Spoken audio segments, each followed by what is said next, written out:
সূরা আল ইমরান 19 নং আয়াত। আল্লাহ রাব্বুল আলামিন বলেন, ইন্নাদ-দীনা ইনদাল্লাহিল ইসলাম। সুবহানাল্লাহ বলেন।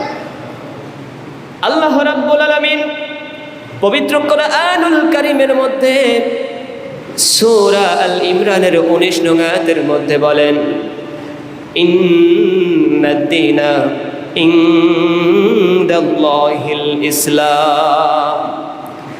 নিশ্চয়ই আল্লাহর নিকট গ্রহণযোগ্য জীবন ব্যবস্থা যেটা রয়েছে সেটা একমাত্র ইসলাম। বলেন সুবহানাল্লাহ। সকল ক্ষেত্রে ইসলামকেই গ্রহণ করতে হবে, সকল ক্ষেত্রে একমাত্র ইসলামকেই গ্রহণ করতে হবে এবং অন্য কোনো মতাদর্শ গ্রহণ করা যাবে না। এই বিষয়ে আল্লাহ রাব্বুল আলামিন সূরা আল ইমরানের 85 নং আয়াতের মধ্যে জানিয়ে দিচ্ছেন, ওয়া মান ইয়াবতাগি গায়রাল ইসলামি দীনান فلن يقبل منه وهو في الآخرة من الخاسرين। الله أكبر। আল্লাহ রাব্বুল আলামিন পবিত্র কোরআনুল কারীমের সূরা আল ইমরানের 85 নং আয়াতের মধ্যে জানিয়ে দিচ্ছেন, যে ব্যক্তি ইসলাম ছাড়া অন্য কোনো মতাদর্শ গ্রহণ করলো তাকে কখনোই গ্রহণ করা হবে না। বলেন নাউযুবিল্লাহ। তাকে কখনোই গ্রহণ করা হবে না। ইসলাম ব্যতীত যদি কেউ অন্য কোনো মতাদর্শ গ্রহণ করে তাকে গ্রহণ করা হবে না। আল্লাহ রাব্বুল আলামিন বলেন, যে ব্যক্তি ইসলাম ছাড়া অন্য কোনো মতাদর্শ গ্রহণ করলো সে আখিরাতে হবে ক্ষতিগ্রস্ত। বলেন নাউযুবিল্লাহ। সে ব্যক্তি আখিরাতে ক্ষতিগ্রস্ত হবে। নাউযুবিল্লাহ বলেন। সম্মানিত হাজিরিন, তাহলে ইসলামকেই সর্বত্র আমাদেরকে মেনে নিতে হবে, অন্য কোনো মতাদর্শ আমাদের মেনে নেওয়া যাবে না। আমরা পেলাম। এরপরে মুমিনগণ ইসলামে প্রবেশ করবে পরিপূর্ণভাবে, একদম পরিপূর্ণভাবে, আংশিক প্রবেশ করা যাবে না। ইসলামের মধ্যে আমাদেরকে পরিপূর্ণ প্রবেশ করতে হবে, পরিপূর্ণ দাখিল হতে হবে। এই বিষয়ে আল্লাহ রাব্বুল আলামিন সূরা বাকারার 208 নং আয়াতের মধ্যে বলেন, আল্লাহ রাব্বুল আলামিন বলেন, ইয়া আইয়ুহাল্লাযীনা আমানু উদখুলু ফিস-সিলমি কাফা। সুবহানাল্লাহ বলেন। আল্লাহ রাব্বুল আলামিন বলেন, ইয়া আইয়ুহাল্লাযীনা আমানু, হে ঈমানদারেরা, তোমরা যারা ঈমান এনেছো, উদখুলু ফিস-সিলমি কাফা, তোমরা দাখিল হয়ে যাও, প্রবেশ করো ইসলামের মধ্যে পরিপূর্ণভাবে। বলেন সুবহানাল্লাহ।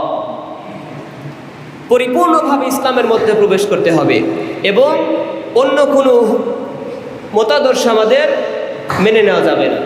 এবং সম্মানিত হাজিরিন, ইসলামের সকল হুকুম আহকামগুলোকে আমাদেরকে মেনে নিতে হবে, ইসলামের সমস্ত বিষয়গুলোকে আমাদের মেনে নিতে হবে। আল্লাহ রাব্বুল আলামিন বলেন যে তোমরা পরিপূর্ণভাবে দাখিল হয়ে যাও।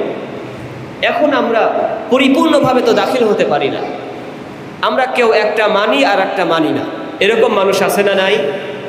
তাহলে এই আয়াতকে মানা হলো। আল্লাহ রাব্বুল আলামিন বলেন যে তোমরা পরিপূর্ণভাবে ইসলামের মধ্যে দাখিল হয়ে যাও। বলেন সুবহানাল্লাহ। সম্মানিত হাজিরিন, পূর্ণাঙ্গ জীবন ব্যবস্থা হচ্ছে ইসলাম, পূর্ণাঙ্গ জীবন ব্যবস্থা। এর মধ্যে কোনো পার্থক্য আছে? একটা পূর্ণাঙ্গ জীবন ব্যবস্থা, এর মধ্যে কোনো কমও নাই, কোনো বেশিও নাই। সুবহানাল্লাহ বলেন। আল্লাহ রাব্বুল আলামিন পবিত্র কোরআনুল কারীমের মধ্যে জানিয়ে দিচ্ছেন, আল ইয়াউমা আকমালতু লাকুম দীনাকুম ওয়া আতমামতু আলাইকুম নি'মাতি ওয়া রাদিতু লাকুমুল ইসলাম দীনা। সুবহানাল্লাহ বলেন। আল্লাহ রাব্বুল আলামিন বলেন, আল ইয়াউমা আকমালতু লাকুম দীনাকুম, আমি তোমাদের দিনটাকে পরিপূর্ণ করে দিলাম। তাহলে আমরা এই আয়াত থেকে বুঝতে পারলাম দিন আমাদের পরিপূর্ণ নাকি অপূর্ণ। বলেন, কথা বলেন, পরিপূর্ণ নাকি অপূর্ণ? ইসলামটাকে, দ্বীনটাকে আল্লাহ রাব্বুল আলামিন পরিপূর্ণ করে দিলেন, কোনো কমতি দিলেন না, একমাত্র কমতি দিলেন না এবং পরিপূর্ণ করে দিলেন। এরপরে আল্লাহ রাব্বুল আলামিন বলেন, ওয়া আতমামতু আলাইকুম নি'মাতি, এবং নিয়ামতগুলোকে তোমাদের জন্য যথেষ্ট করে দিলাম। বলেন সুবহানাল্লাহ। এরপরে আল্লাহ রাব্বুল আলামিন বলেন, ওয়া রাদিতু লাকুমুল ইসলাম দীনা, এবং আল্লাহর পক্ষ থেকে একটা মনোনীত ধর্ম তোমাদের জন্য দিলাম, তার নাম হলো ইসলাম। সুবহানাল্লাহ। আল্লাহ রাব্বুল আলামিন সর্বপ্রথম দিনটাকে পরিপূর্ণ করে দিলেন, এরপরে যত নিয়ামত আছে নিয়ামতটাকে আমাদের জন্য পরিপূর্ণ করে দিলেন।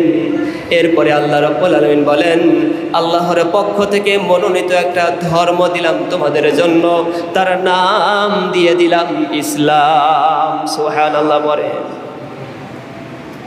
তার নাম দিলাম ইসলাম। সম্মানিত হাজিরিন,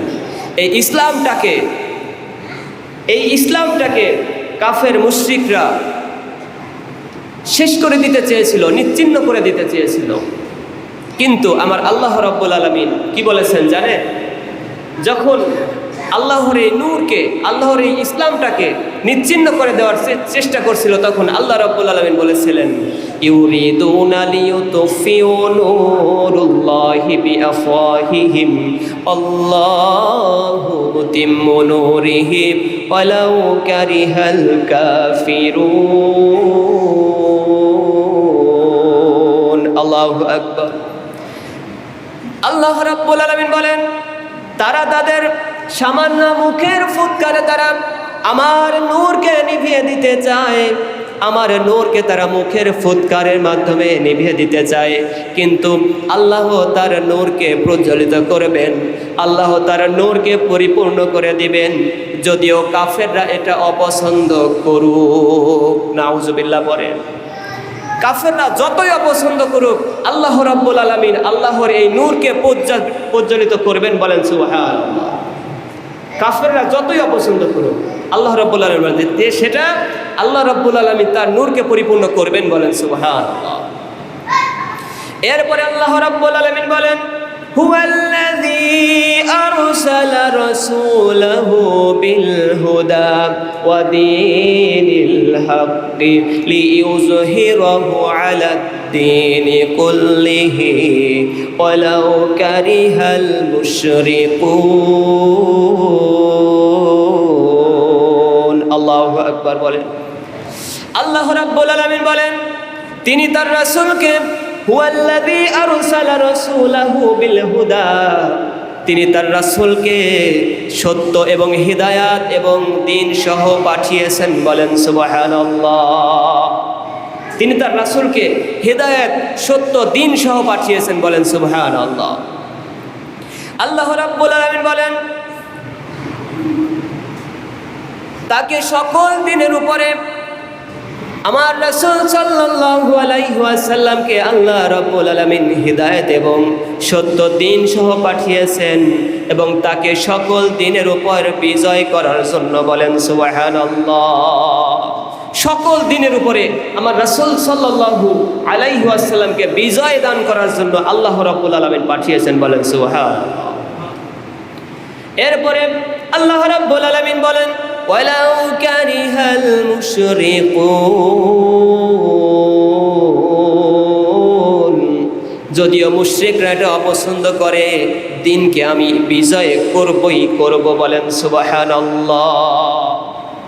আল্লাহ রাব্বুল আলামিন দ্বীনকে বিজয় করবেনই। বলেন সুবহানাল্লাহ। দ্বীন সম্পর্কে আমরা জানতে পারলাম কোরআনের আয়াত দিয়ে শুনে। এখন হাদিসের মধ্যে কি বলে আসুন আমরা জানি। আল্লাহ রাব্বুল আলামিন, আল্লাহর প্রতি আস্থা এবং বিশ্বাস এবং আত্মসমর্পণের নামই হচ্ছে ইসলাম। বলেন সুবহানাল্লাহ। রাসূলুল্লাহ সাল্লাল্লাহু আলাইহি ওয়াসাল্লাম এই বিষয়ে মুসলিম শরীফ এবং মিশকাত শরীফের মধ্যে বলেন, আন সুফিয়ান ইবনে আব্দুল্লাহ عن سفيان بن عبد الله الثقفي رضي الله تعالى عنه قال قلت يا رسول الله قل لي في الإسلام قولا لا أسأل عنه أحدا بعدك قال قل آمنت بالله ثم استقيم বলেন সুবহানাল্লাহ। হযরত সুফিয়ান ইবনে আব্দুল্লাহ সাকাফি রাদিয়াল্লাহু তাআলা আনহু থেকে বর্ণিত, তিনি বলেন, আমি নিবেদন করলাম, হে আল্লাহর রাসূল, ইসলাম সম্পর্কে, দ্বীন সম্পর্কে আমাকে একটা শিক্ষা প্রদান করুন, যেই শিক্ষা, যে সম্পর্কে আমি আপনাকে এবং অন্য কারো কাছ থেকে যেন কোনো দিন আর জিজ্ঞাসা করা না লাগে। বলেন সুবহানাল্লাহ। আবু সুফিয়ান ইবনে আব্দুল্লাহ সাকাফি রাদিয়াল্লাহু তাআলা বলেন, ইয়া রাসূলুল্লাহ, আমাকে এমন একটা দ্বীন বিষয় শিক্ষা দেন যেটা আপনার কাছে আর দ্বিতীয়বার জিজ্ঞাসা করার না লাগে, বা অন্য কারো কাছে যেন জিজ্ঞাসা করতে না হয়।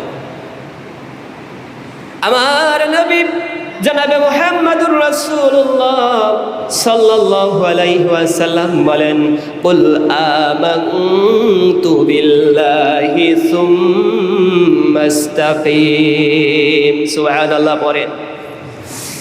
রাসূলুল্লাহ সাল্লাল্লাহু আলাইহি ওয়াসাল্লাম বলেন, তুমি বলবে আমি আল্লাহর প্রতি ঈমান আনলাম এবং এই কথার উপরে তুমি অবিচল এবং অটল থাকবে। বলেন সুবহানাল্লাহ। এই কথার উপরে অবিচল এবং অটল থাকতে নির্দেশ দিয়েছেন রাসূলুল্লাহ সাল্লাল্লাহু আলাইহি ওয়াসাল্লাম। সম্মানিত হাজিরিন, কোন এক সাহাবী রাসূলুল্লাহ সাল্লাল্লাহু আলাইহি ওয়াসাল্লামের কাছে জিজ্ঞাসা করলেন, ইসলাম কি? ইসলাম কি? এই কথাটা জিজ্ঞাসা করলেন। ইয়া রাসূলুল্লাহ সাল্লাল্লাহু আলাইহি ওয়াসাল্লাম হাদাসনি বিল ইসলাম। قال رسول الله صلى الله عليه وسلم الاسلام ان تسلم وجهك لله। সুবহানাল্লাহ পড়েন। এক ব্যক্তি রাসূলুল্লাহ সাল্লাল্লাহু আলাইহি ওয়াসাল্লামের কাছে প্রশ্ন করলেন, ইয়া রাসূলুল্লাহ হাদাসনিল ইসলাম, ইসলাম কি? তখন রাসূলুল্লাহ সাল্লাল্লাহু আলাইহি ওয়াসাল্লাম বলেন, আল ইসলামু আন তাসলিমা ওয়াজহিকা। তখন রাসূলুল্লাহ সাল্লাল্লাহু আলাইহি ওয়াসাল্লাম বলেন, ইসলাম হচ্ছে তুমি তোমার পূর্ণ সত্তাকে আল্লাহর নিকট সুপর্দ করে দিবে, আল্লাহর সম্পূর্ণ অনুগত হয়ে যাবে। বলেন সুবহানাল্লাহ। তুমি আল্লাহর সম্পূর্ণ অনুগত হয়ে যাবে এবং তোমার জীবনটাকে ইসলামের জন্য বিলিয়ে দেবে। বলেন সুবহানাল্লাহ। সম্মানিত হাজিরিন, আরকানুল ইসলাম বা ইসলামের রুকুন হচ্ছে 5টি। একটু কথা বলেন, ইসলামের রুকুন কয়টি? 5টি। আন আব্দুল্লাহ বিন উমর রাদিয়াল্লাহু তাআলা আনহু قال قال رسول الله صلى الله عليه وسلم بني الإسلام على 5 شهادة أن لا إله إلا الله وأن محمد رسول الله وأقيم الصلاة وإيتاء الزكاة والحج والبيت وصوم ورمضان। রাসূলুল্লাহ সাল্লাল্লাহু আলাইহি ওয়াসাল্লাম বলেন, ইসলাম 5টি ভিত্তির উপর প্রতিষ্ঠিত। একটু কথা বলেন, কয়টা? রাসূলুল্লাহ সাল্লাল্লাহু আলাইহি ওয়াসাল্লাম বলেন, আশহাদু আল্লা ইলাহা ইল্লাল্লাহু ওয়া আন্না মুহাম্মাদার রাসূলুল্লাহ সাল্লাল্লাহু আলাইহি ওয়াসাল্লাম। বলেন সুবহানাল্লাহ। 1 নম্বরে রাসূলুল্লাহ সাল্লাল্লাহু আলাইহি ওয়াসাল্লাম বলেন, তুমি বলবে আল্লাহ ছাড়া কোনো মাবুদ নাই এবং রাসূলুল্লাহ সাল্লাল্লাহু আলাইহি ওয়াসাল্লাম আল্লাহর বান্দা এবং রাসূল। 1 নম্বরে বলবে। এরপরে রাসূলুল্লাহ সাল্লাল্লাহু আলাইহি ওয়াসাল্লাম বলেন, ওয়া আকিমিস সালাত, নামাজ কায়েম করো, এরপরে যাকাত প্রদান করো, হজ পালন করো এবং রমজান মাসের সিয়াম পালন করো, রোজা পালন করো। এই 5টি বিষয়ের উপর ইসলাম প্রতিষ্ঠিত। বলেন সুবহানাল্লাহ। আরেকটা বিষয় আছে, অহেতুক বিষয় পরিত্যাগ করার নামই হচ্ছে ইসলাম। সুবহানাল্লাহ করেন। অহেতুক বিষয়, কোনো বিষয় নাই, মানে অহেতুক যে বিষয়গুলো থাকে এটা পরিত্যাগ করাই হচ্ছে ইসলাম। বলেন সুবহানাল্লাহ। আসুন আমরা হাদিস শুনি। আন আবি হুরায়রা রাদিয়াল্লাহু তাআলা আনহু قال قال رسول الله صلى الله عليه وسلم من حسن الإسلام المرء تركوه ما لا يعنيه سبحان الله পড়েন হযরতে আবু হুরায়রা রাদিয়াল্লাহু তাআলা আনহু থেকে বর্ণিত তিনি বলেন রাসূলুল্লাহ সাল্লাল্লাহু আলাইহি ওয়াসাল্লাম বলেছেন অনর্থক এবং অপ্রয়োজনীয় বিষয় ত্যাগ করা একজন উত্তম ব্যক্তির জন্য ইসলাম বলেন সুবহানাল্লাহ অহেতুক এবং অপ্রয়োজনীয় বিষয় ত্যাগ করাটাই হচ্ছে একজন উত্তম মানুষের জন্য ইসলাম বলেন সুবহানাল্লাহ তাহলে অহেতুক বিষয়গুলো আমাদের পরিত্যাগ করতে হবে এই ইসলামের মধ্যে যদি থাকতে হয় তাহলে ইসলাম সম্পর্কে আমরা কোরআনুল কারীম সর্বপ্রথম জেনেছি আল্লাহ রাব্বুল আলামিন কি বলেছেন এরপরে আমি কয়েকটা হাদিস বললাম এই হাদিস থেকে আমরা জানতে পেরেছি যে ইসলাম কাকে বলে বা ইসলামের গুরুত্ব কতটুকু সম্মানিত হাজিরিন এই ইসলামের মধ্যে আমাদেরকে পরিপূর্ণ দাখিল হতে হবে পরিপূর্ণভাবে প্রবেশ করতে হবে তাই আসুন আমরা ইসলামের বাইরে কোনো কাজ কোনো কর্ম না করার চেষ্টা করি এবং ইসলামকে মেনে সারা জীবন যেন এই পৃথিবীর বুকে থাকতে পারি এই দুনিয়ার বুকে থাকতে পারি আল্লাহ রাব্বুল আলামিন আমাদের তৌফিক দান করুন সকলে বলে আমিন ইসলাম বিষয়ে এই সংক্ষিপ্ত সময়ে আলোচনা করার বিষয় নয় ইসলাম সম্পর্কে আলোচনা করতে গেলে দীর্ঘ সময়ের ব্যাপার তাই সম্মানিত হাজিরিন যতটুকু আমরা জানলাম আমরা আমল করার চেষ্টা করব আল্লাহ রাব্বুল আলামিন আমাদের তৌফিক দান করুন সকলে বলে আমিন